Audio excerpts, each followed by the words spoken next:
আমার নাম পূজা। আমার স্বামী সৌদি আরবে ড্রাইভারের কাজ করেন, যার জন্য আমি তার অনুপস্থিতি খুব অনুভব করি। প্রতিদিন রাতে অনেক সময় আমি রোমান্টিক গল্প বা সিনেমা দেখি, যা আমার মধ্যে এক ধরনের আবেগ ও অনুভূতি জাগিয়ে তোলে। আমি সালমান খানের অনেক বড় ভক্ত ছিলাম, কিন্তু সেই অনুভূতিগুলো কিভাবে পূরণ করব তা বুঝে উঠতে পারি না। একদিন আমার ভাতিজার কথা মনে পড়ল, যে দেখতে বেশ সুদর্শন ও শক্তিশালী যুবক। তার বয়স ১৯ হলেও তাকে দেখতে ২৫ বছরের মতো লাগে, কারণ সে শরীরচর্চায় যথেষ্ট মনোযোগী। তখন মনে হলো, যদি আমার স্বামী দূরে থাকে, তবে কেন না এই একাকিত্ব কিছু আনন্দময় মুহূর্তে রূপান্তরিত করি। যেন আমার মনের আশা পূরণ হয়। আমার বিবাহ হয়েছে মাত্র ১ মাস আগে। আমার স্বামী সৌদি আরবে কাজের জন্য চলে গিয়েছে, যার জন্য তাকে সবসময় কাছে পাই না। তার এই দীর্ঘ অনুপস্থিতি আমার মনে এক ধরনের খালি অনুভূতি তৈরি করেছে। প্রতি রাতেই একা থাকার কষ্টে অস্থির হয়ে পড়ি, যেন আমার মনের অনেক ইচ্ছে অপূর্ণই থেকে যাচ্ছে। একদিন একাকিত্ব কাটানোর জন্য আমি সুন্দর করে সাজগোজ করে নিজের ঘরে বসেছিলাম। তখন ভাবলাম, আমার ভাতিজার সাথে কিছু সময় কাটালে হয়তো মন কিছুটা ভালো লাগবে। তাই তাকে ঘরে ডেকে এনে কথা বলার চেষ্টা করলাম। আমাকে দেখে সে হাসল এবং বলল, আপনি আমাকে যা বলতে চান খোলাখুলি বলুন, আমি সব শুনতে রাজি আছি।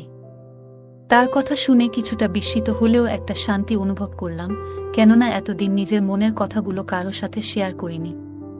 অবশেষে আমরা দুজনেই গল্প করতে করতে সময় কাটানোর সিদ্ধান্ত নিলাম, যা আমাদের দুজনের জন্যই এক ধরনের স্বস্তি আর আনন্দের মুহূর্ত ছিল। তারপর বন্ধুরা, আজকের গল্পটা অনেক বেশি স্পেশাল। আশা করছি তোমাদের ভালো লাগবে। প্রতিদিন গল্প শুনতে চাইলে আর গল্পগুলো ভালো লাগলে ভিডিওটি লাইক, শেয়ার এবং চ্যানেলটি সাবস্ক্রাইব করো। আমার ছোটবেলা থেকেই বিয়ের প্রতি আগ্রহ ছিল। প্রায় ১২ বছর বয়স থেকেই আমার মধ্যে এক ধরনের আকাঙ্ক্ষা জন্মেছিল। স্কুল ও কলেজে বন্ধুরা মাঝে মধ্যে মজার ছলে বিভিন্ন রোমান্টিক গল্প বা হিন্দি সিনেমা দেখাত, যেগুলো দেখার পর নিজের আবেগ সামলানো কঠিন হয়ে পড়ত। এভাবেই আমার মনে বিয়ের ইচ্ছা আরও গভীর হয়ে ওঠে। তবে আমি দেখতে খুব সুন্দর না হওয়ার কারণে অনেক প্রস্তাব এসেও ফিরে যেত, যা আমার মন ভেঙে দিত। যতই বিয়ের ইচ্ছা বাড়তে থাকত, ততই বিয়ের ব্যাপারে বিলম্ব হচ্ছিল। অনেক খোঁজাখুঁজির পর অবশেষে আমার বাবা মা একটা প্রস্তাব পেলেন এবং দ্রুত বিয়ের সিদ্ধান্ত নিলেন। ছেলেপক্ষেরও বিয়ের তাড়াহুড়ো ছিল, আর আমিও বেশ আগ্রহী ছিলাম, তাই আমাদের বিয়েটা ১ মাসের মধ্যেই হয়ে গেল। আমি ভীষণ খুশি ছিলাম আমার নতুন জীবনে প্রবেশ করে, কিন্তু এই সুখ দীর্ঘস্থায়ী হল না। বিয়ের কয়েকদিন পরেই জানতে পারলাম, আমার স্বামী সৌদি আরবে চাকরি করেন এবং সেখানে ড্রাইভারের কাজের জন্য তাকে বেশিরভাগ সময় বাইরে থাকতে হয়। যখন জানলাম তিনি ১ মাস পরেই ফিরে যাবেন, তখন আমার মন খারাপ হয়ে গেল। এই ভেবে আমি কান্না করে ফেললাম। এভাবেই আমি তার অনুপস্থিতি সত্ত্বেও নিজের অনুভূতিগুলোর সাথে মানিয়ে চলার চেষ্টা করছিলাম, কিন্তু প্রতিনিয়ত তার কাছাকাছি থাকার চাওয়াটা আমার মনকে অস্থির করে তুলেছিল। রাতে আমি ভালো করে ঘুমাতে পারতাম না। আমি একদিন স্বামীকে জিজ্ঞাসা করলাম, যদি তোমাকে সৌদি আরবেই থাকতে হয়, তাহলে বিয়ে কেন করলে? তিনি আমাকে বললেন, আমার ছোট ভাই বোনেরা এখনো পড়াশোনা করছে, আর আমার ভাতিজার দেখাশোনা আমাকেই করতে হয়। তারা নিজেদের পায়ে দাঁড়ানো পর্যন্ত সংসারের দায়িত্ব আমার উপরই থাকবে। এখানে থাকলে এত টাকা উপার্জন করতে পারতাম না, তাই সৌদি আরবে যেতে হয়েছে। তিনি আরও বললেন, সৌদি আরবে এমন একটা কাজ করি যাতে করে বাড়িতে কখনো টাকার অভাব না হয়। তখন আমি বললাম, তাহলে আমাকেও সঙ্গে নিয়ে চলো। তিনি মৃদু হেসে বললেন, এটা এত সহজ নয়। সেখানে আমার নিজের কোনো বাসা নেই, আর ভাড়াও খুব বেশি। আমরা অনেকজন মিলে একটি ঘরে থাকি, তাতে আমাদের খরচ কিছুটা কম হয়। এরপর তিনি বললেন, আমি বছরে একবার আসি, সেটাও মাত্র ১ মাসের জন্য। তার এই কথা শুনে আমার মন ভারাক্রান্ত হয়ে গেল। মনে অনেক কষ্ট হলো এবং ক্ষোভও জন্মালো। আমার বিয়ে খুব সাদামাটাভাবে হয়েছিল এবং যেসব স্বপ্ন দেখেছিলাম তার কিছুই পূরণ হয়নি, কিন্তু সবকিছু সহ্য করে চলছিলাম। আমার স্বামীর স্বভাব ছিল খুবই গম্ভীর। তিনি কখনো খোলাখুলি কথা বলতেন না বা তার সমস্যার কথা প্রকাশ করতেন না। সবকিছু জেনেও আমি নিজেকে ধৈর্য ধরে সামলে নিয়েছিলাম। আমার স্বামীর বিয়ে করাটা মূলত পরিবারের ইচ্ছাতেই হয়েছিল, যেন তিনি পরিবারের কাজে সাহায্য করতে পারেন। রাগ হলেও আমার স্বামীর উপর কোনো প্রভাব পড়ল না, আর তিনি সৌদি আরব চলে গেলেন। আমি আবারও একাকিত্বে ডুবে গেলাম। রাতের বেলা ঘুম আসত না, আর তার সাথে কাটানো মুহূর্তগুলো মনে পড়ত। সারাদিন কেটে যেত, কিন্তু তার সাথে কোনো যোগাযোগ হতো না। শুধু রাতে 15 মিনিটের জন্য ভিডিও কল করত, আর সেই সময়টাতেও পরিবারের খোঁজ খবর নিত। আমি তার সাথে মনের কথা বলতে চাইতাম, কিন্তু তার কাছে সময় থাকত না। আমার শাশুড়ি সামান্য কথাবার্তা বলতেন, বাকিটা সময় আমি ঘরের কাজে ব্যস্ত থাকতাম। তবে আমার ছোট ভাতিজা ছিল, যে মাঝে মাঝে আমার সাথে কথা বলতো। আমার শাশুড়ি রাতের বেলা তাড়াতাড়ি ঘুমিয়ে পড়তেন, যার ফলে আমি আর আমার ভাতিজা ঘরে একা থাকতাম। আর আমার স্বামীর ছোট ভাই বোনেরা বাইরে পড়াশোনা করত। আমরা প্রায় রাতের খাবার একসাথে খেতাম। আমার ভাতিজা খুবই হাসিখুশি একটি ছেলে, যে সারারাত তার বিশ্ববিদ্যালয়ের গল্প শোনাত, যদিও তার গল্পে আমার তেমন আগ্রহ ছিল না। এক রাতে আমি মোবাইলে হিন্দি সিনেমা দেখতে শুরু করলাম। সিনেমাটি ছিল বেশ সাহসী ধাঁচের, আর দেখতে দেখতে আমি গভীর চিন্তায় ডুবে গেলাম। পরের দিন সকালে যখন ঘুম থেকে উঠলাম, তখনও রাতের সেই সিনেমার কিছু দৃশ্য আমার মনে ঘুরছিল। আমি কিচেনে কিছু কাজ করলাম এবং দুপুরের খাবার তৈরি করলাম। কাজের সময়ও সেই দৃশ্যগুলো আমার মনে ঘুরছিল। আমি রান্নাঘরে বসে মনোযোগ দিয়ে সেই দৃশ্যগুলোর কথা ভাবছিলাম। হঠাৎ অনুভব করলাম কেউ যেন আমার পেছনে দাঁড়িয়ে আছে। আমি ঘুরে তাকাতেই দেখি আমার ভাতিজা সেখানে দাঁড়িয়ে আছে, এবং সে সেই ভিডিওটি দেখে ফেলেছে। তাকে দেখে আমি কিছুটা অবাক হয়ে গেলাম, কিন্তু সে স্বাভাবিকভাবে বলল, চাচি, যদি খাবার তৈরি হয়ে থাকে তাহলে রুটি বানিয়ে দিন। আমি তাড়াতাড়ি মোবাইলটি বন্ধ করে রুটি বানাতে শুরু করলাম। তবে তারপর থেকে লক্ষ্য করলাম আমার প্রতি ভাতিজার আচরণ কিছুটা পরিবর্তিত হয়েছে। আগে সে আমার ঘরে আসতো না, কিন্তু এখন প্রায়ই আসতে শুরু করল। একদিন বলল, আজ বিকেলের চা সে আমার ঘরেই খাবে, কারণ লাউঞ্জে শীত বেশি। শীতকালে আমার শাশুড়ির অভ্যাস ছিল যে তিনি বেশিরভাগ সময় নিজের ঘরেই থাকতেন এবং সেখানেই খাবার নিয়ে যেতেন। শাশুড়িকে খাবার দিয়ে এসে দেখি আমার ঘরে আমার মোবাইলটি সে দেখছে। আমার মোবাইলের সমস্ত ব্রাউজিং হিস্টোরি দেখে ফেলেছে এবং জানতেও পেরেছে যে আমি কী ধরনের ভিডিও দেখতাম। তার এই আচরণে আমি খুবই অবাক হলাম। সে কে যে আমার মোবাইল চেক করবে? আমি চায়ের ট্রেটা বিছানার উপর রাখলাম এবং নিজের মোবাইলটি ভাতিজায়ের হাত থেকে নিয়ে পাশে রেখে দিলাম। চা খেতে খেতে ভাতিজা হেসে আমাকে জিজ্ঞাসা করল, চাচি, আপনার কী ধরনের সিনেমা পছন্দ? তার এই প্রশ্ন শুনে আমি কিছুটা অপ্রস্তুত বোধ করলাম এবং বললাম, তোমার প্রশ্নের অর্থ কী? সে হেসে ব্যাখ্যা করল, মানে আপনার কি অ্যাকশন মুভি ভালো লাগে নাকি রোমান্টিক? আমি তার দিকে তাকাতেই সে বলল, রোমান্টিক সিনেমার মধ্যে একটা আলাদা ব্যাপার আছে, বিশেষ করে হিন্দি সিনেমায়। আমি চুপ থাকায় সে নিজেই আবার বলল, চাচি, আপনি চাইলে আমাকে বন্ধু ভাবতে পারেন। ভাতিজা চাচির মধ্যে বন্ধুত্ব তো হওয়াই স্বাভাবিক, আর আপনার একাকিত্বে আমিও পাশে থাকতে পারি। তার কথাগুলো শুনে আমি কিছুটা লজ্জা পেলাম এবং বললাম, আমার মাথা একটু ব্যথা করছে, তুমি চা তোমার ঘরেই গিয়ে খাও।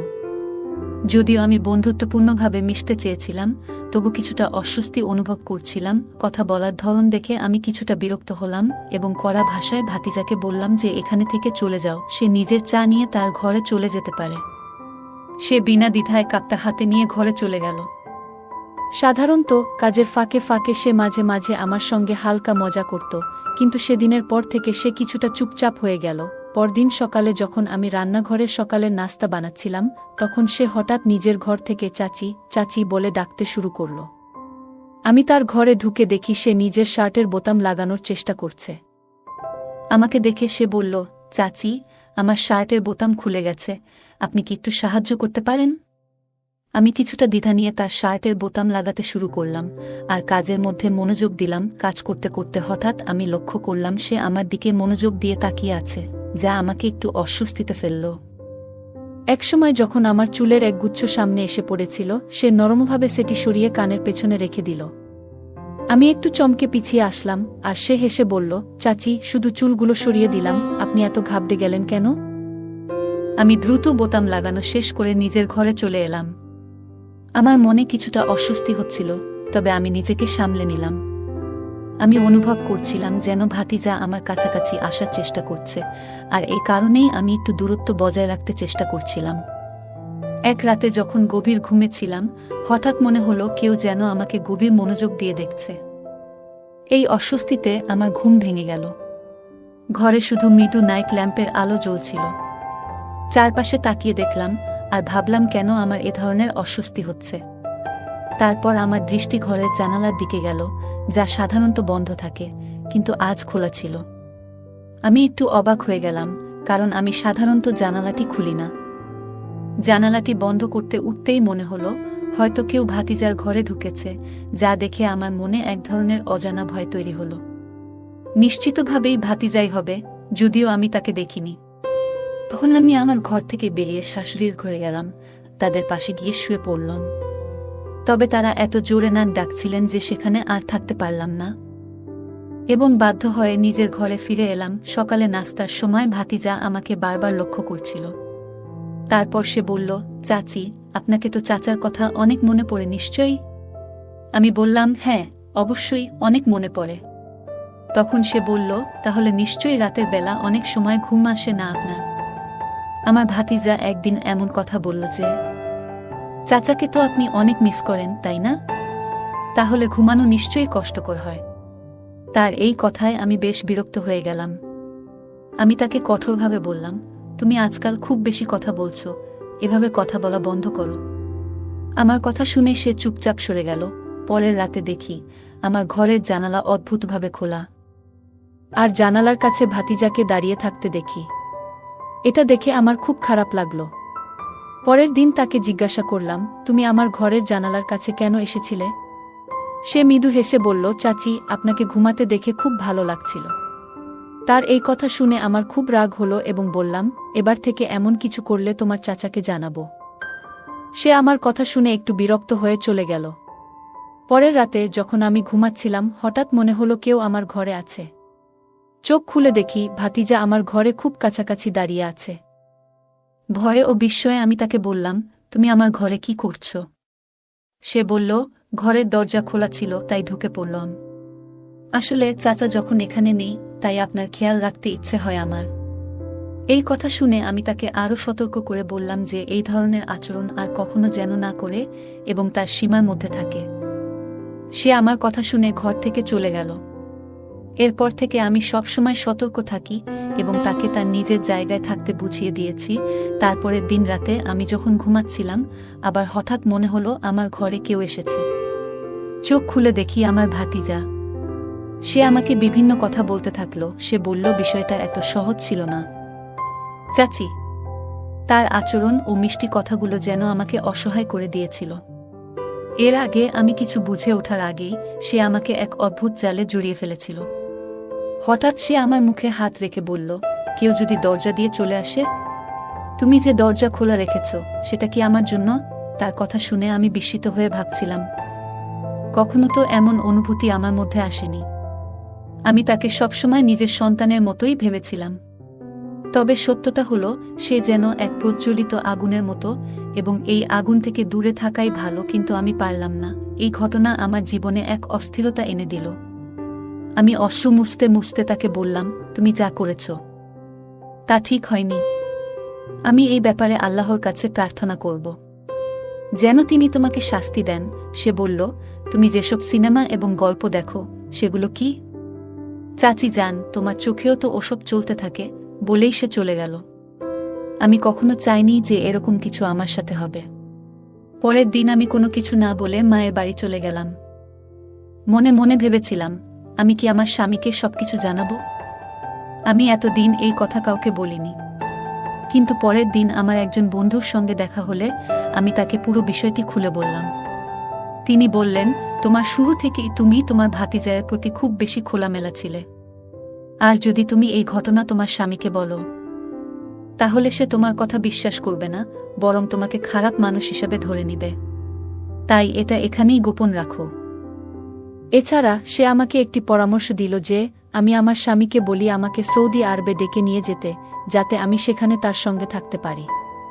আমি এই পরামর্শ গ্রহণ করলাম এবং আমার স্বামীকে বললাম যে যদি তিনি আমাকে সৌদি আরবে না নিয়ে যায় তবে আমি বিচ্ছেদের কথা ভাবতে বাধ্য হব। তিনি আমার অনুরোধ মেনে নিলেন এবং আমাকে সৌদি আরবে নিয়ে এলেন। সেখানে এসে আমি একটি স্কুলে শিক্ষকতার চাকরি পেলাম। আমি একটি ছোট ফ্ল্যাটও ভাড়া নিলাম এবং বাড়ির দিকে ফেরার পরিকল্পনা বাদ দিয়ে দিলাম। এই পরিবর্তনগুলো তখন ঘটছিল যখন আমি বুঝতে পারলাম আমার চিন্তাভাবনাগুলো পবিত্র হয়ে যাচ্ছে এবং আমি বেঠিক পথের দিকে যাচ্ছি। তাই আমি মোবাইল থেকে সব অচিত ভিডিও ও সিনেমা মুছে ফেললাম। সময় চলতে লাগলো এবং আমার ভাতিজার বিয়ের সময় আসতে শুরু করল।